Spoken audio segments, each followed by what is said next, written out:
In today's video, I'm going to show you how to find someone's Twitter, now called X, username using an email address or phone number in a simple and fast way. This can be helpful if you're trying to reconnect with someone, verify an account, or check whether an email is linked to a public X profile. Before we begin, make sure you use this responsibly and respect people's privacy. If this video helps, please hit the like button and subscribe for more quick tutorials just like this.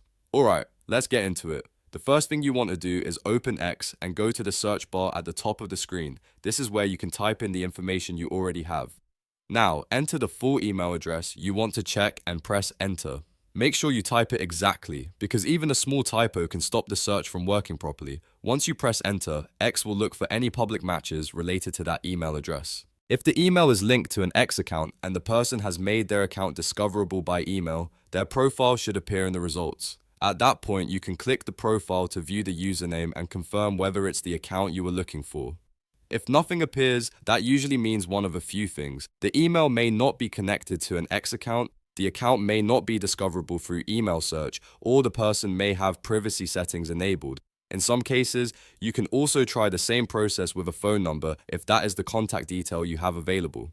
Again, type it into the search bar carefully and see whether X returns any matching results. Keep in mind that not every account will show up, and that's completely normal. X search can only surface accounts that are accessible through its discovery settings. So if you don't get a result, it does not necessarily mean the account does not exist. It just means the platform is not showing it through this method. The key takeaway is simple. Use the search bar, enter the full email address or phone number, press enter, and check whether a profile appears in the results. That is the quickest way to identify a possible X username from contact details when the account has discoverability turned on. If you found this useful, please like the video and subscribe for more easy tech guides. Thanks for watching, and I'll see you in the next one.